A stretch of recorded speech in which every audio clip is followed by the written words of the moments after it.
Donc, le projet Histoire de saumon s'inscrit dans une perspective beaucoup plus large au Collège Bourget. En effet, depuis 2022, on a entamé un processus de transition écologique. On est accompagné avec le Lab 22, donc depuis 3 ans maintenant, dans lequel on a fait plusieurs initiatives, que ce soit au niveau de la collecte des matières résiduelles, que ce soit au niveau de l'éducation, pour laquelle on a mis un cours de l'avant. Ensuite de ça, on a une serre, composteur, donc reverdissement des espaces. Mais dans cette perspective de transition écologique, on trouvait important de conscientiser et d'éduquer les jeunes à travers un projet particulier. C'est dans ce projet-là que s'inscrit Histoire de saumon. Mais dans le cadre du projet Histoire de saumon, on a mis en place un projet qui est axé sur la conservation des écosystèmes puis la préservation de la biodiversité.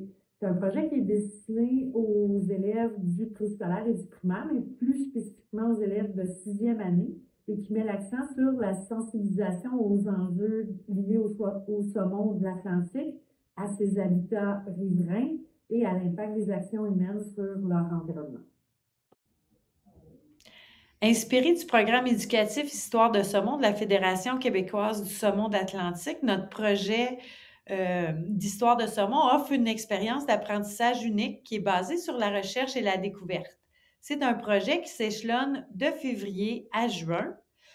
Donc, en février, les élèves participent à l'élevage de jeunes saumons suivant leur développement de l'œuf fécondé jusqu'au stade d'alevin.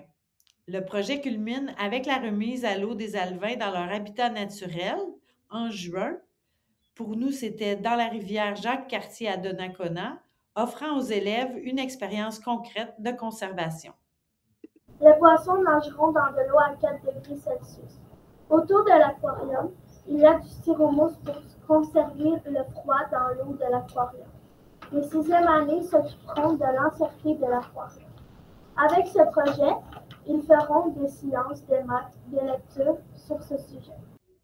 Les activités pédagogiques intègrent plusieurs matières, notamment la littérature jeunesse en français, les mathématiques, l'histoire, les sciences, permettant une compréhension holistique des enjeux environnementaux. Alors, à l'heure où les populations de saumon au Québec, dans les rivières québécoises, connaît une baisse alarmante, former des citoyens de demain, pour nous, c'est une nécessité pour préserver à la fois la biodiversité puis assurer un avenir durable à ces enfants-là.